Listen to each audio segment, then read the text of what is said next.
વડોદરામાં ઘરનું ઘર મેળવવા માટે લોકોની કતારો લાગી। વુડાએ 5.5 લાખમાં 2 બેડનું ઘર આપવાની કરી હતી જાહેરાત। કોટક મહિન્દ્રા બેંકમાં મળી રહ્યા છે ફોર્મ। આપને જણાવી દઈએ, બેંકની બહાર વહેલી સવારથી લાંબી કતારો લાગી જાય છે।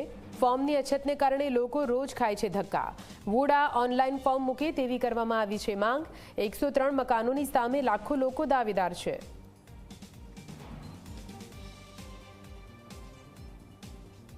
અમે 5 વાગ્યા ઉભા કેમ આટલી વેલા આવી ગયા? હું કરે સિટીઝન ઠંડી નહીં લાગતી?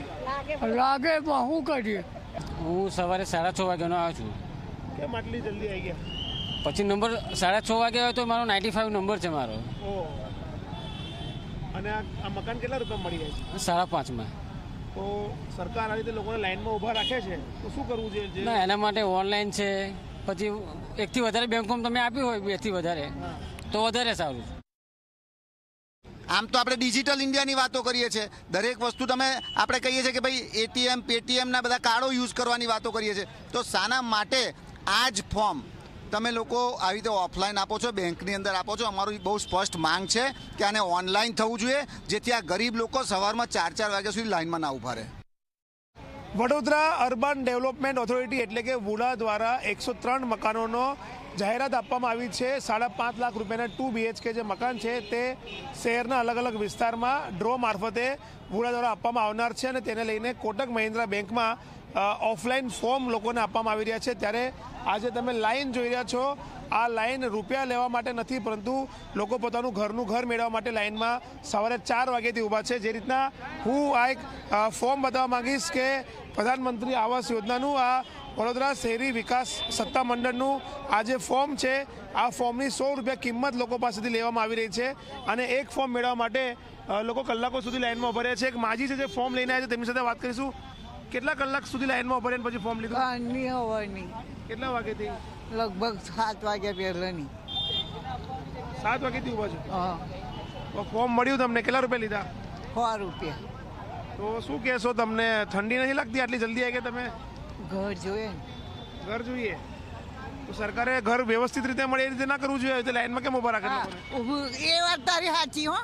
સરકારે છે ને જેની પાસે ઘર નહીં એની વ્યવસ્થા એને કરવાની। હા, લાઈનમાં ઊભા રાખવાના લોકોને? ના, લાઈનમાં નહીં ઊભા રાખવાના, અને વયોવૃદ્ધ હોય એને અલગ ઊભા રાખવાના, અને બૈરોને અલગ ઊભો રાખવાનો। આ બધું એકાચાર કરી અને ઠેકાણું નહીં પડતું। સવારનો ઊભો અને ઘર નહીં, એટલે ઘર લેવા માટે આવી છે, મળે તો ઠીક નહીં તો ભગવાન જાણે। કેટલા લાઈનમાં તો ઊભા રાખ્યા? હા, મકાન કેટલા છે? 103, અને એમાં આટલા બધા? ઓહો, કોઈનો નંબર લાગવાનો? તો જે માજી છે તેઓ ખુલીને વાત કરી રહ્યા છે કે સરકારે એવી વ્યવસ્થા કરવી જોઈએ કે લોકોને લાઈનમાં ન લગાડવા જોઈએ, લોકોને ઘરની વ્યવસ્થા કરી આપવી જોઈએ। આપ તમે જે લાઈન જોઈ રહ્યા છો, આ સવારના લોકો 4 વાગ્યાથી લાઈનમાં ઊભા રહ્યા છે, અને ત્યાર પછી તેમને જે છે તે ફોર્મ અત્યારે મળશે તે પ્રકારની આશા તેઓ સેવી રહ્યા છે। મહત્વની બાબત છે કે છેલ્લા 5 દિવસથી ફોર્મની અછત હતી, ફોર્મ નથી તે પ્રકારનું બોર્ડ મારવામાં આવ્યું હતું, લોકો ધક્કા ખાઈને પોતાના ઘરે જવા માટે મજબૂર બન્યા હતા, અને હવે ફરીથી જ્યારે ફોર્મ વિતરણ શરૂ કર્યા છે ત્યારે લોકો લાઈનમાં ઊભા રહ્યા છે। લોકોનું એક જ કહેવું છે કે ઓનલાઈન ફોર્મ રાખો। જો વુડાની વેબસાઇટ પર ઓનલાઈન ફોર્મ રાખવામાં આવશે તો લોકોને આ લાઈનમાંથી છુટકારો મળશે, પોતાના ઘરેથી લોકો ફોર્મ ડાઉનલોડ કરી શકશે અને સીધા બેંકમાં એને જમા કરી શકશે। અથવા લોકો એવી માંગણી કરી રહ્યા છે એક કરતાં વધુ બેંકમાંથી આ ફોર્મનું ડિસ્ટ્રીબ્યુશન કરવામાં આવે, જેના કારણે લોકોને લાંબી લાઈનમાં ઊભા રહેવાનો વારો ન આવે। પરંતુ એસસી ઓફિસમાં બેસનારા જે અધિકારીઓ છે, શાસકો છે, તેમને લોકોની વ્યથા નથી સાંભળવી, અને લોકોને કડકડતી ઠંડીમાં સવારે 6 વાગ્યાથી લાઈનમાં ઊભા રાખવા છે। ત્યારે સવાલ એ જ થઈ રહ્યો છે, 103 ઘર લેવા માટે લાખો લોકો મેદાનમાં છે, ત્યારે કોને મકાન મળશે અને કોને નહીં મળે તે પણ લોકોને ચિંતા થઈ રહી છે। કેમેરામેન મુકુંદ દવે સાથે રવિ અગ્રવાલ, ઝી મીડિયા, વડોદરા। અને આ સાથે રોકાઈશું।